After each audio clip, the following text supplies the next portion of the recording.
Hello friends, digital notes दुनिया हिंदी में आपका स्वागत है।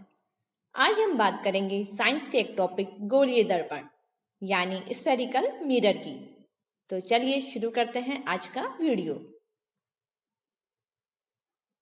तो सबसे पहले हम बात करते हैं कि गोलीय दर्पण कैसे प्राप्त किया जाता है।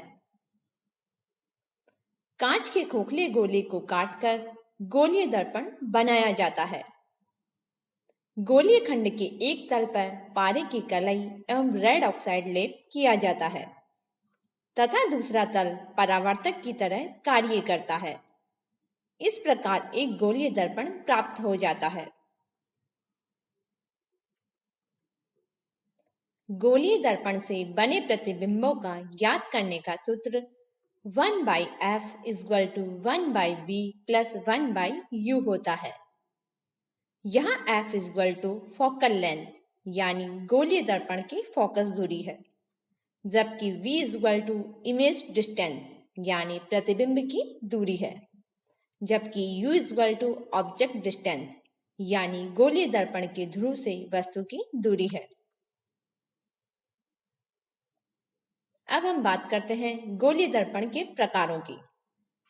गोलीय दर्पण दो प्रकार के होते हैं। पहला है उत्तल दर्पण यानी कॉन्वेक्स मिरर और दूसरा है अवतल दर्पण यानी कॉन्केव मिरर। तो सबसे पहले हम बात करते हैं कॉन्वेक्स मिरर की यानी उत्तल दर्पण की। ऐसे दर्पण जिनमें परावर्तन उभरी हुई सतह से होता है उत्तल दर्पण कहलाते हैं, या हम यूं भी कह सकते हैं कि वह गोलीय दर्पण जिसका परावर्तक पृष्ठ बाहर की ओर वक्रित है उत्तल दर्पण कहलाता है। उत्तल दर्पण द्वारा बना प्रतिबिंब स्मॉल, स्ट्रेट व वर्चुअल होता है। उत्तल दर्पण में प्रत्येक दशा में प्रतिबिंब दर्पण के पीछे उसके ध्रुव और फोकस के बीच वस्तु से छोटा, सीधा एवं आभासी बनता है। उत्तल दर्पण के कुछ एग्जाम्पल्स हैं, जैसे कार चलाते समय अपने पीछे के यातायात को देखने के लिए उत्तल दर्पण का उपयोग किया जाता है।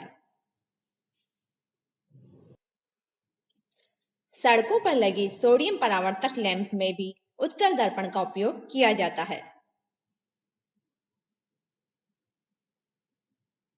अब हम बात करते हैं कॉन्केव मिरर यानी अवतल दर्पण की।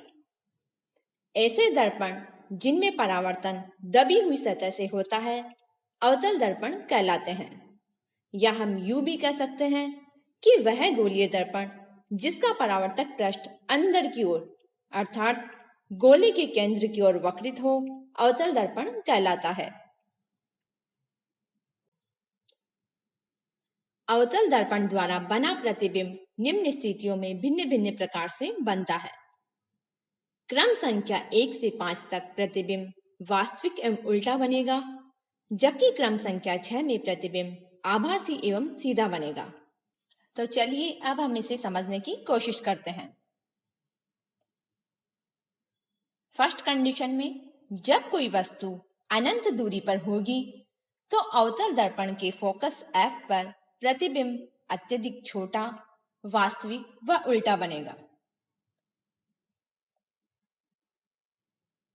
सेकंड कंडीशन में जब कोई वस्तु वक्रता केंद्र C व अनंत के मध्य होगी तो अवतल दर्पण के फोकस F व वक्रता केंद्र के बीच प्रतिबिंब छोटा, वास्तविक व उल्टा बनेगा।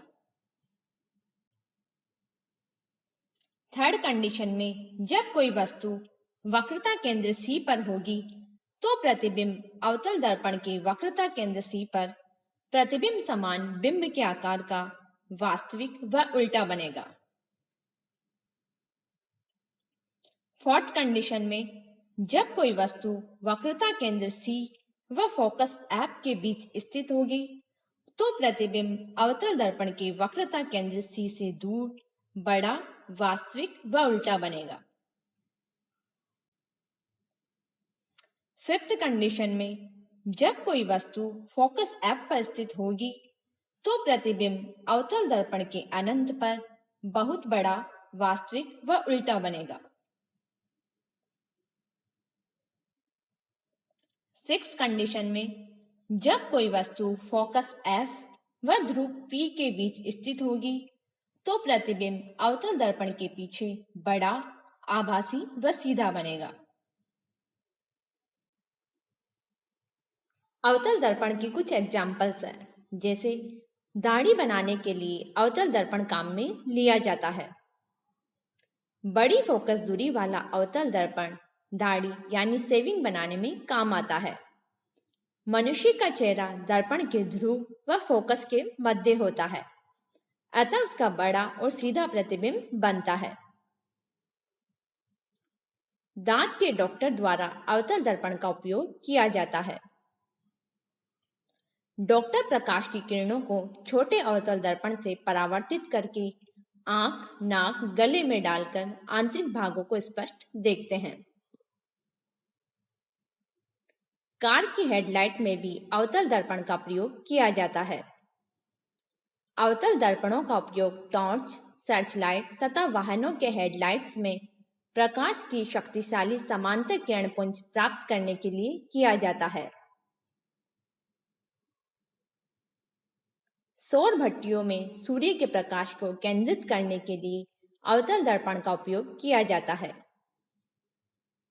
Thanks for watching. अगर आपको हमारा वीडियो अच्छा लगा हो तो शेयर कीजिए, लाइक कीजिए, कमेंट कीजिए, न्यूज़ सब्सक्राइब कीजिए।